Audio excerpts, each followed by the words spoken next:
Okay, back to the phones. Calling Fort Lauderdale, Florida. It's been several months, but he is back. It's college football time. He's here with a college football preview. We don't have his full intro set up, but we're going to do that now. We're going to do that, get that ready for the next time. But ladies and gentlemen, give it up, the Council of College Football correspondent. It is Kevin Ballard. We call him Kevin. I'm here. How's it going, Joey? Nothing, pretty good, man. How you doing? Doing well. It's been a while. How was your summer? Summer? Your summer's still going? Yes, it's great. Had a chance to do a little bit of traveling and enjoy the kids while they're off for summer break. Let's jump into the 2019-2020 college football season. Let me gauge our time here. 25 minutes. All right, 25 minutes. We want to try to get through every conference. We're definitely going to hit the Power 5. Mm-hmm. And I'm going to try to consolidate it as best as possible so that, and here's the perspective I want for the fans, right? So I want our fans to feel like going into the college football season, they are up to breast and they have at least a good understanding of the season coming up and what they should be looking for. That's fair? All right? And all of us are basically looking at ourselves as the people that need to be brought up to speed. Okay. All right? Okay. Sounds good. Perfect. So here we go. I have a few questions that I wanted to go through. All right, but more importantly, again, we want to hit every conference and just kind of get an idea of what to look for.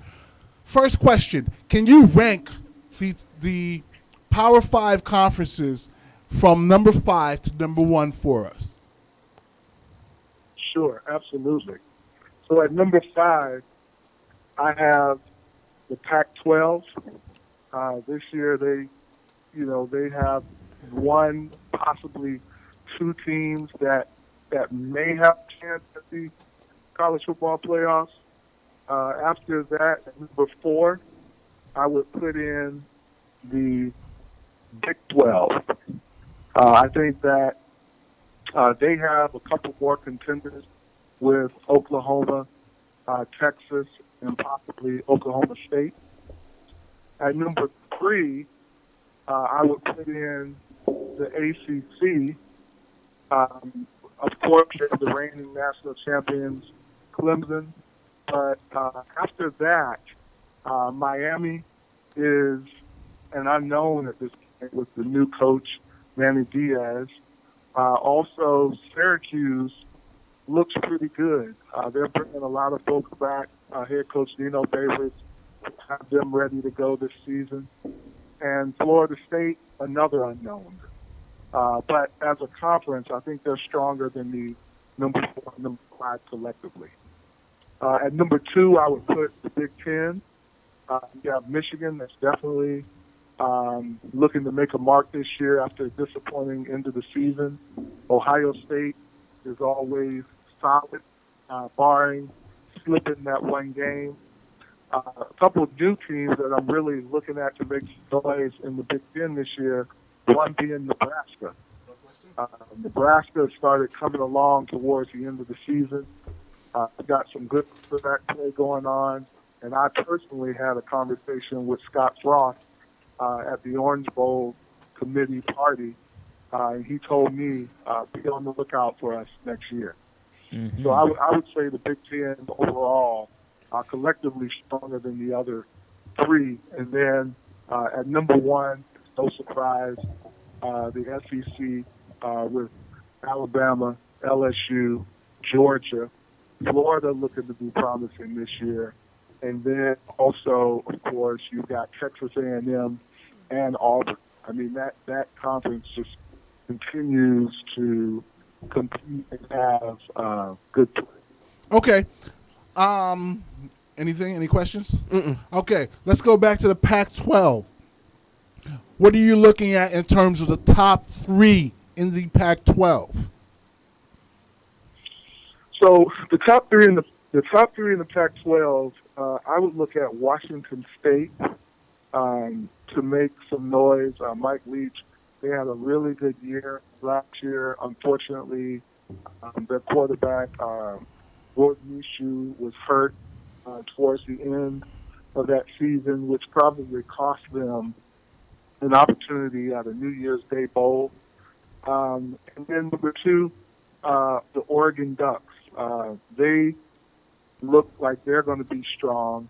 They had a really good season last year, came up a little bit short, but they get a chance to prove themselves early with the first week big game against the Auburn Tigers, which will be a really good showdown between the SEC, a top SEC team, and a top Pac-12 team. And then number 1 to finish in the Pac-12, I'd say that's going to be Washington.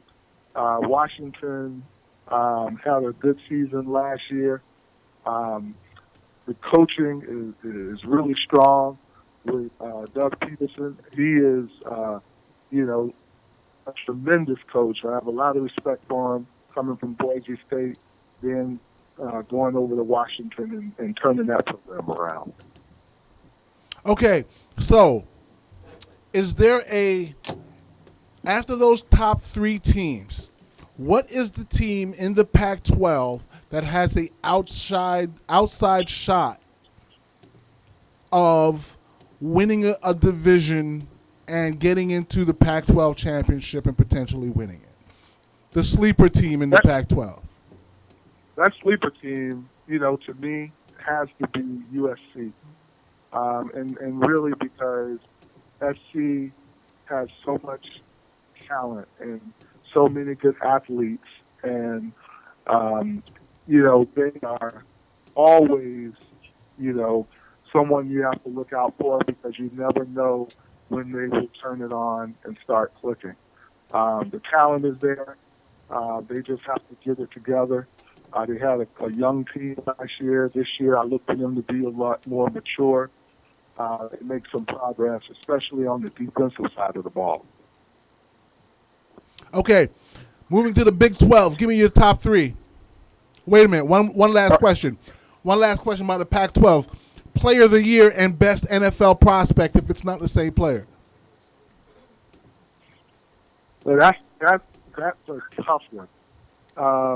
When I look at player of the year, you have a couple of different options there.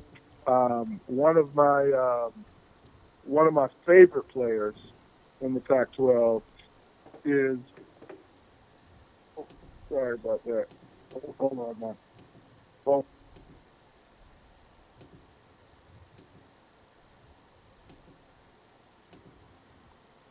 Is he down for the count? Are you there?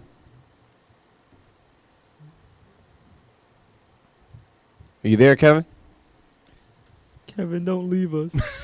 Don't leave us, Kevin. Are you there? Are you there, Kevin? We need you, Kevin. hello? Yeah. Hey. You're good. Oh, hey, man. we need to send anybody. What we need to do? Yeah, we almost panicked. We thought you. So sorry about that, guys. We thought you got kidnapped. No, I dropped my phone. Oh man, Tried to get it. I hit the mute button. I thought it was and tried to pick it up. I thought it was the Pac-12 Gestapo came and got him. Because your voice kind of trailed off and kind of muffled. He said, man, call for help. Said, hold on, then drop it. All right. Okay. Again, player of the year in the Pac-12, best NFL prospect if it's not the same player. Sure. I think personally, Khalil Tate would be my choice from Arizona. The quarterback, he's a dynamic passer. He also has really good legs. He personally has turned that program around. I think that now with Kevin Sumlin as the head coach, as you all know, coming over from Texas A&M, he really knows how to get offenses moving, especially using a running and mobile quarterback. So I think that he will accentuate Khalil's talent, and he'll definitely do well at Arizona. Does Khalil Tate have the arm skill to be an NFL player? I definitely think so. Okay. I mean, if you look at his 2018 stats, through the air, he threw for 2,500 yards, and I mean, his arm is a rocket. He has a live arm. All right. Let's move on to the Big 12. Tell me your top 3 teams.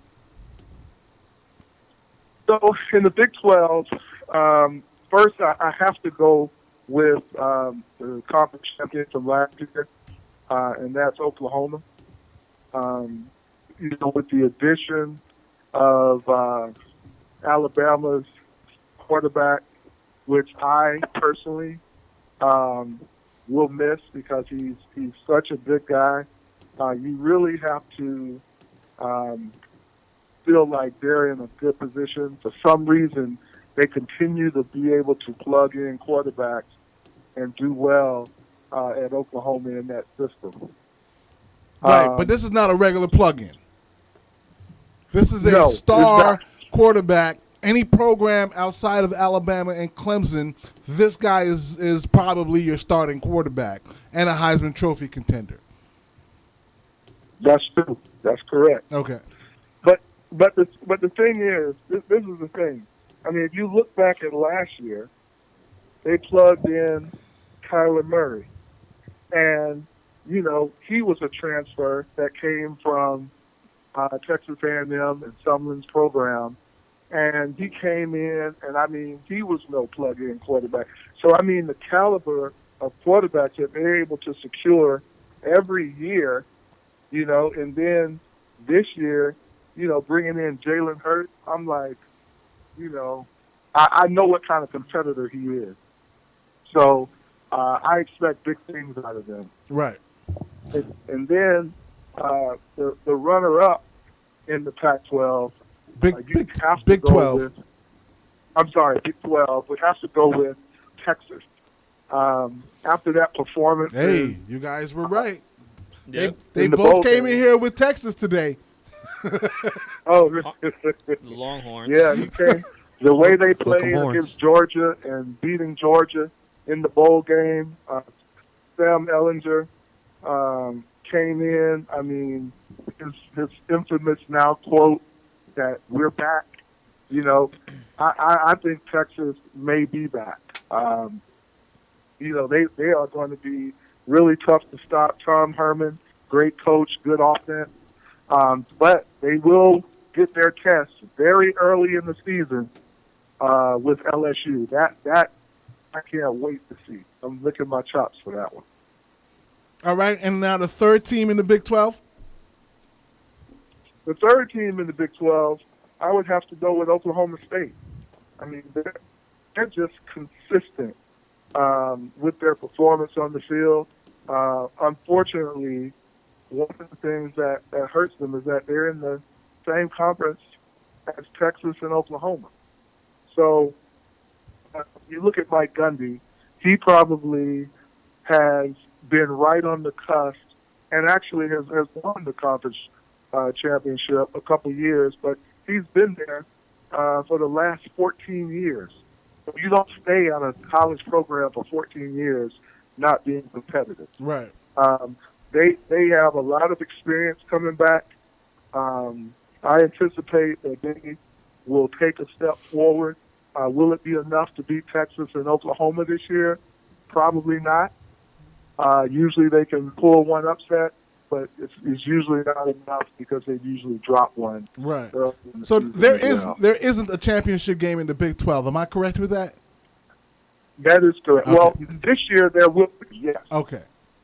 This is the year that they will have the actual championship. So what do game. they have? A 6-team division and a 5-team division? No, what they have is one division where everyone plays each other once, and then they determine the champion based on that record. All right, that's so fair. The top two teams in no the skip game. right. So the top two teams go to the championship game. Correct. Okay, that's fair in a college football kind of way. College football is second worst to boxing, if you ask me, in terms of organization. But that's a whole nother story. All right. Who's the fourth team in the Big 12 that could be the sleeper?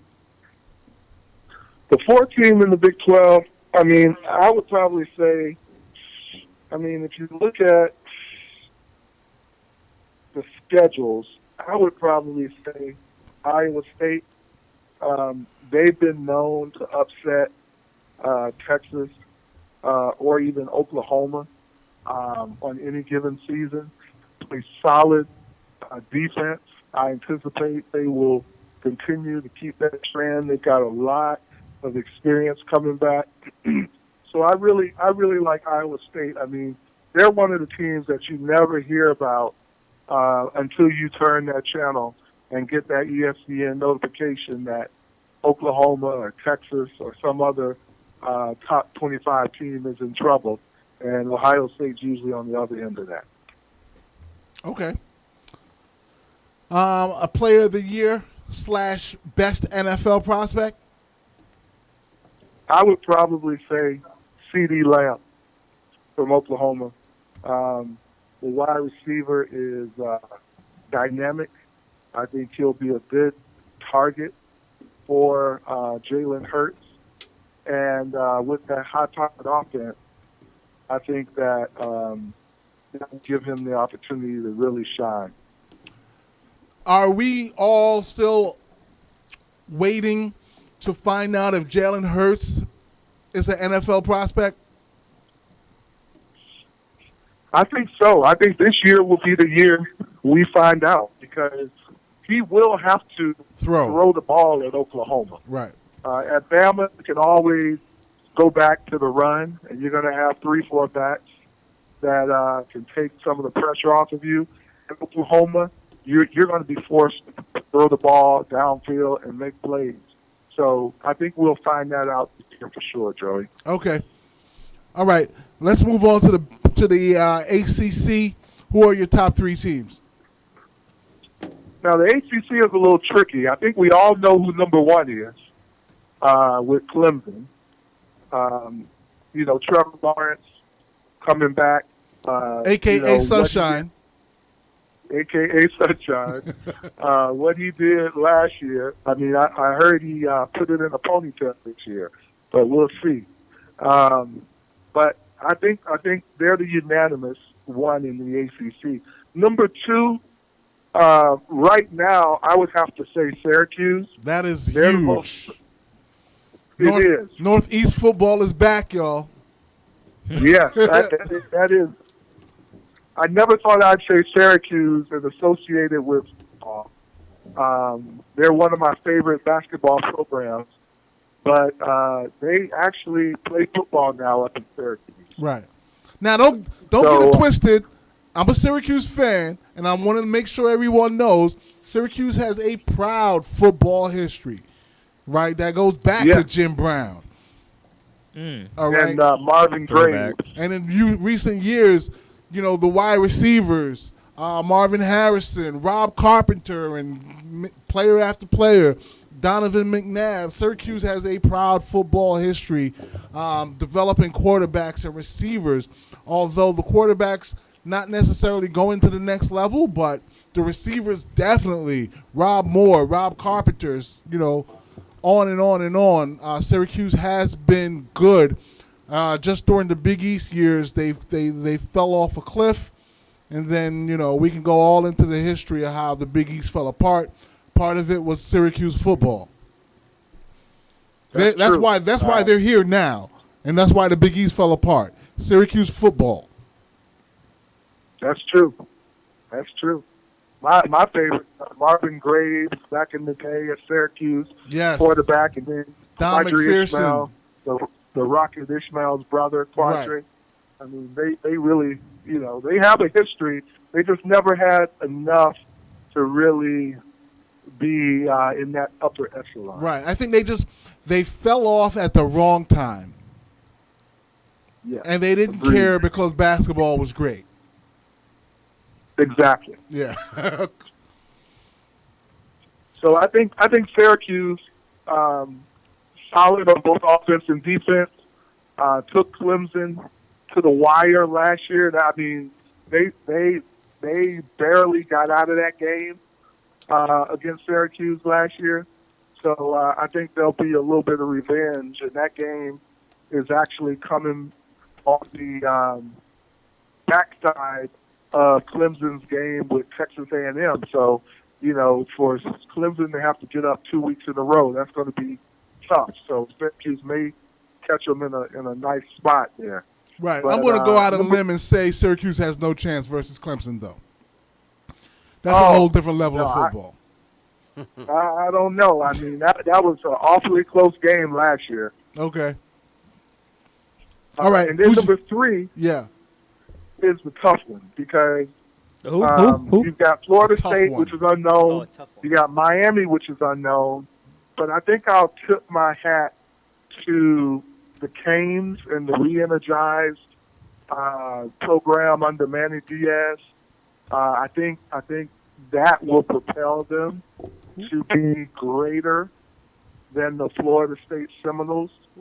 They really had a tough season last year, and I'm not sure if it's got any better over the offseason. So I'll say the Canes at number 3. Okay, Miami. All right. I mean, Miami should be in the top 3 every year in the ACC. So, Agreed. Player of the year, is it Sunshine? I think it's going to be Sunshine and possibly even Heisman Trophy winner. But we will see. Okay, and he's not an NFL prospect. He needs another year for eligibility. No, I think he does. I think he does have. He didn't redshirt. He was pure freshman last year. Was he really? I thought he I think so. was there. I think he was pure freshman. I can validate that which is with frightening. my notes really Yeah. quickly. But I believe he was. Let me get my notes here. All right. We'll take a look at that. Let's move on. We'll double check that. Let's move on. We're running out of time to the Big Ten. Urban Meyer gone. Ohio State with a new coach. Programs like Northwestern moving up. Michigan and Michigan State as usual. What's the deal with the Big 12, Big 10, and what are the 3 teams that you're expecting to be at the top? Well, I'm going to say Ohio State at number 1 just because I believe Michigan has the better team, but for some reason Harbaugh can't get past Ohio State. So until he's able to show that, I'm going to still choose Ohio State with them. I don't think the talent is very much discrepancy between the talent, and I'm going to go with Ohio State just because they really own them right now. Number 2 would be Michigan. Number 3, I want to take a chance. I mean, like I told you, I had the conversation face-to-face with Scott Frost. I'm a believer in Scott Frost based on what he did with UCF. So this is his second year in Nebraska, his alma mater, where he won the Heisman Trophy. And if he tells me, watch out and pay attention to them this year on the field, I'm going to watch out and do that. Okay. Player of the year in the Big Ten? I think the player of the year in the Big Ten is going to be Michigan's quarterback, Shea Patterson. He made plays while at Ole Miss in the SEC. Not enough to be successful due to his team. In Michigan now, he's got a great defense. Harbaugh is a good offensive mind with his quarterback lineage. I think that this year you'll really see Shea Patterson in his second year end up having a great season and picking up his stats. Okay. I would like to dig into that, but we're running out of time, so I got to jump to the SEC, also known as the NFL's version of the G League. Yeah. Top 3 in the SEC, and I know it could easily be 8. Yes. Top 3, I will say Alabama 1. I would say Georgia 2. LSU 3. Okay. And there, I wish I had more time to elaborate because I know there are fans that are probably saying explicits right now, but I really can't break down. We don't have the time for me to break down why. Maybe next Right. week. So for once the SEC doesn't get their due, I think they'll be all right. But Tua is the best player in the SEC, hands down. Yes, And absolutely. his improvement from last year, his growth from last season to this season, what do you expect from the 2019 tour? And should he be, and is this the guy that if you're like a fledgling NFL team, tanking for Tua needs to be your thing right now? Absolutely. I'm lining up my my roster. I'm trying to move up in the draft. I'm making trades. This is going to be a franchise NFL quarterback that you can build a team around. Wow. He has the type of attitude that you want, the character, the willingness to work hard. He's very calm and cool and collect. You know, he's not showboaty or flashy, and he's a good teammate and good leader. So the intangibles are there, the physical attributes are there. I think he's going to be great in the NFL, Joey. Okay, I agree with you, and definitely tanking for Tua needs to be a thing. I love his makeup. What's impressive to me is he's now being picked apart for the 3 mistakes that he made all of last season. Yeah, because they're talking about Clemson's quarterback Right. more like better Like- than Tua. Literally, he made 5 mistakes the entire season. All right? And because those 5 mistakes are on film and they came against the toughest competition, people think it means something. It really doesn't. Don't make mistakes. Which is pretty much impossible to do. I mean, really? Come on. Pretty much impossible. Who does to do. that? Who makes mistakes? Not Alabama. Listen, Kev, the non-Power 5 team that has the opportunity to screw all this up. Well, I got 3. UCF possibility, Notre Dame possibility, and Boise State possibility. You think Boise State will continue without their coach? I do. Okay. He wasn't there last year. They went 11-2 with a bowl game win. They're getting even stronger. I anticipate they will be stronger this year.